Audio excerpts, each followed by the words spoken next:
Hello guys, Axe here once again, and this is gonna be another of my vlog. This time I'll be talking about a video response from Matt of Yo Video Game about Smash Brother and its roster. And the second one I want to talk about is Sailor Moon. Yes, the anime that a lot of people like. One of the, let's just say, one of awesome magical girl anime, and I'll explain that why this is Sailor Moon so popular.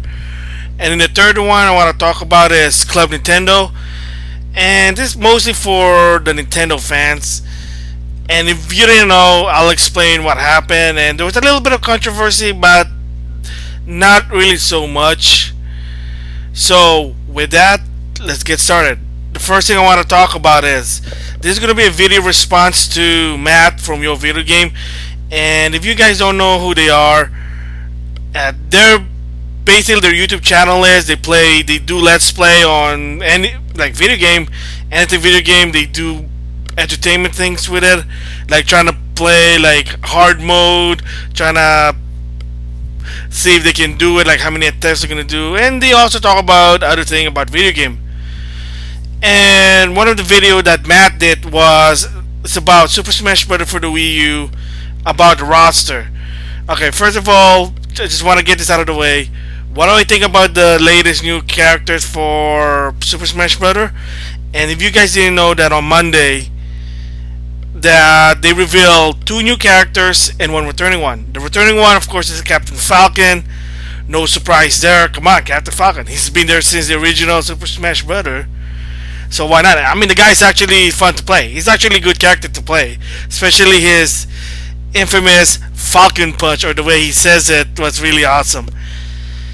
So the two new characters is from Fire Emblem Awakening. I never played the game. I mean, I have played some of the game. I had some of them from the GBA, and of course the remake from a remake of the very first Fire Emblem with Mart. I actually have that also.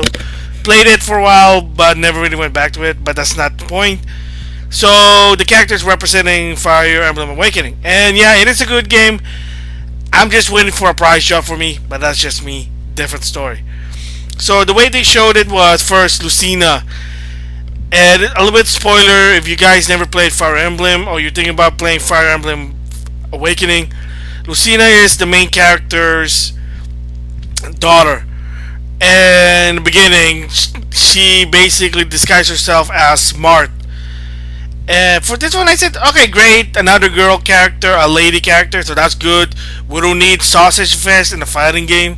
So it is actually good that they're actually getting a lot of female character. Wii Fit Trainer, Rosalina, Palatina, and now Lucina. But my only a little bit gripe is it's a clone character. It looks like, apparently people are saying it's a clone character. It's a modified version of Mart, so I don't know what the point is, but we'll see. Sakurai basically said that she's a little bit different than Mart, but I have to play the game to really understand it. But again, it's okay, not a big deal. I still waiting for Mewtwo. I want that one. Excuse me. Yeah, I want to see Mewtwo with his special ability that he can turn into Mewtwo X or Mewtwo Y. That would be so awesome. But we'll see where they're going, like where they're gonna go. But it's not really about what characters I want in Smash Bros. It's basically about the roster, and basically he mentioned about the hidden characters. Okay, first of all, is the roster complete for Smash Bros? They're almost complete by September. You know what? I don't know. I'm not really concerned right now. Well, if whatever roster it is, that's what it is, so be it. And if they're willing to do DLC, that's great. But so far, there are still missing some characters that I want them back. Wario, Mewtwo, Mr. Game & Watch. Excuse me. But then we'll see what happens. So we still don't know what the final roster is. And of course, Matt also said maybe they'll reveal the default roster and they're not going to mention about anything hidden character. Yes, that is what. That's the response to. This is my response to Matt about the Smash Brother roster is the hidden characters. All right, so I'll give you a lot of a bit of backstory of what hidden characters in fighting game is. Hidden characters is of course fighters, but they never mention like in any promo or any market. Since in the magazine, internet, whatever, they don't talk about them. There's a reason why it's called hidden characters. Yeah, there are some games that they do talk about it, just to be well aware. But a lot sometimes, hidden character basically means it's type, it's a roster that you have to unlock by doing certain things, and in order to basically play that character. And the whole point why there's hidden characters in some games, especially in fighting games, is to add more replay value to the game itself, especially in fighting games. And that's in the past. However, there are some games that never really utilize hidden characters, namely Street Fighter. Believe it or not, Street Fighter 2 really never had a hit. They never ever done hidden character. There are no hidden character. They never really believe in that. And I mean, they did start a bit, but not so much. They keep it to a bare minimum, such as in Super Street Fighter 2 Turbo, Akuma was a hidden character. And then in Street Fighter, and believe it or not, in Street Fighter Alpha, the first game, there were three hidden characters: Bison, Akuma, and Dan. And then I think there wasn't much really hidden characters anymore in Street Fighter Alpha 2. And Street Fighter Alpha 3, I think there were some hidden characters like the dolls and Balrog. But then, of course, there were a later version, like the home version, the PlayStation 1 version, basically fixed that by actually making them not hidden characters, just now normal characters. And I think Guile and Shin Akuma was the hidden character in the PlayStation 1. And then let's just go forward to the PSP version, Street Fighter Alpha 3 Max, which there are no hidden characters. By the way, that's a definitive version for Street Fighter Alpha 3 Max. If you can find it or download it for the PSP, I would recommend it. Awesome game, I have it. And let's see, Street Fighter 3, I guess it was just Akuma until Third Strike, and he's no longer hidden characters. Do you see the pattern here? They do hidden characters, yes, but to a bare minimum. Even in Rival School, the arcade game, they never had hidden characters. Correct me if I'm wrong. Yeah, there's a lot of fighting games I can think of, but the mainstream one like Street Fighter, but surprisingly, Street Fighter 4 did have a lot of hidden characters, but that was a market reason because the backstory was that the arcade version was, from what I heard, was supposed to be like a head start or a promo for the console version. That the arcade edition of Street Fighter 4 was underdeveloped, or it was supposed to be like a starter version. That the real version is the Street Fighter 4 for the console version, but they didn't want to ruin the surprise of who the other characters, so they made them into hidden characters. Not a problem. That's what it is. But again, back to hidden characters. I think the only game I know so far that does really a lot of hidden characters is Tekken. They do a lot of hidden characters. Definitely they do. I remember, especially Tekken. They do a lot. Like if you beat the game with the normal roster, a hidden character pops out. They've been doing this until Tekken 6 when they said, you know what, forget it. We're just gonna unlock everyone. And of course, Soul Calibur had some minor hidden characters. And let's see what else. Well, Mortal Kombat also wasn't really known for hidden characters, only minor. Like in Mortal Kombat 1 was Reptile, and in Mortal Kombat 2 was Smoke, Jade, and Noob Saibot. And then Part 3 was Cyber Smoke, then there was Human Smoke, Classic Sub-Zero, Ermac, Melina. And I'm really not familiar with Part 4. But then when the 3D Mortal Kombat came, such as Mortal Kombat Deadly Alliance, Deception, then they had like hidden characters until Armageddon, which is again a bare minimum like 1 or 2.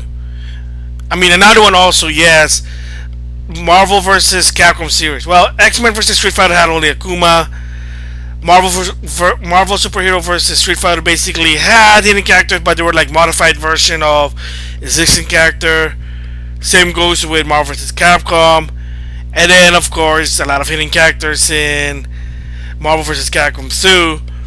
And I know a lot of people weren't really too happy with how the arcade did it, which is basically you have to play the game. The more times you play the game, the more characters get unlocked.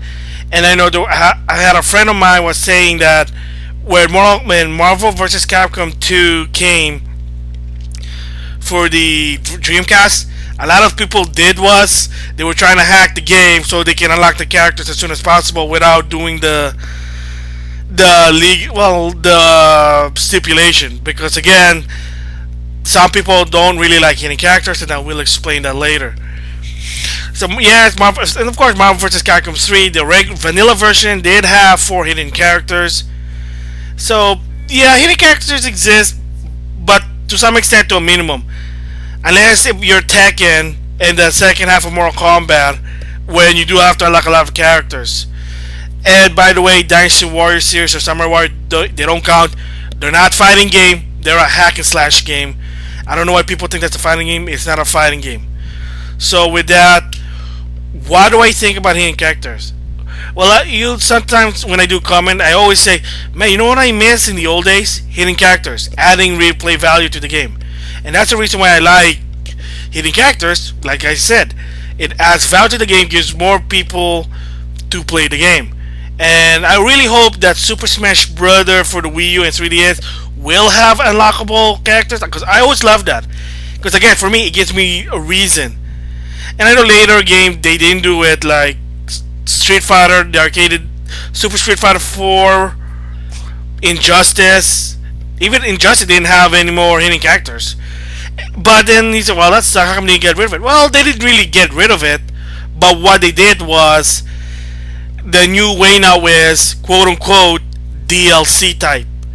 Of course, Street Fighter Cross Tekken, Injustice, and of course Mortal Kombat did it, and the new Mortal Kombat the new Mortal Kombat coming out 2015, Mortal Kombat X, they're gonna have DLC characters. So that's your new way. So how do you unlock them? Well, give money to the developer, and then there you go, you unlock the characters. That's a new way of hitting of something hitting characters. But doing the old way by doing a certain stipulation to unlock them, unfortunately, it is in the past. I still agree they should still exist, and hopefully that some games still do it. But I know there's a reason why people don't want to deal with hidden characters. And again, I kind of disagree with Matt and Seth Killian, because even Seth Killian said that they should get rid of hidden characters. Because again, my reason is it adds more value to the game. It gives more reason to play the game again. Because one, I know the reason why they want every character unlocked. Because they want that certain character, they want to turn it on, play the character online. Well, here's the problem. Not everyone wants to play a fighting game online. That's the deal. So that's already half of their value, because yes, it is true. Part of the value now of fighting game is it has to have an online component. That's what it is. That's how the market's going.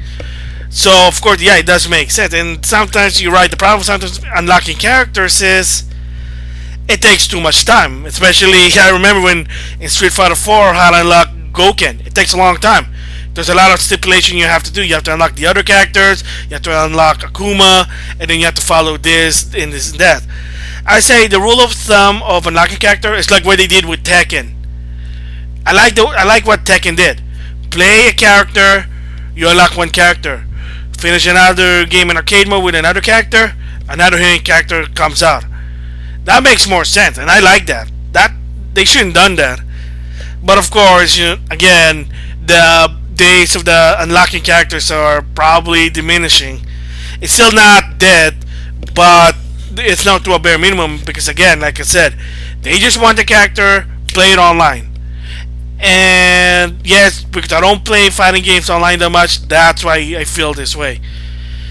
So I kind of disagree with Matt with, oh, they should get rid of hidden characters. No, it has replay value for, again, for people who don't want to play fighting game online and they want to make their money worth this game. make it worth $60. That's why. Besides just any stuff, but unlocking characters is the best way. And I know sometimes the problem with that one is they said, well, I don't want these characters. Why do I need to unlock it? Again, it's a subjective term. But like I say, I disagree with Seth Killian. I do disagree with Matt that unlocking characters or hidden characters are still relevant because it adds replay value to the game. And hopefully that in Super Smash Bros. For the Wii and 3DS, they still have that hidden character element. But don't make it too hard and weird. Just say, finish arcade mode, you unlock one character. Finish another with another character gets unlocked. Or do a money increment also. Get some Smash points and then you use a Smash point to buy the character. Something like that. But make it easy. Don't make it so complex. So just that's my thoughts about hidden characters. I think they're still relevant. So the next one is gonna be Sailor Moon.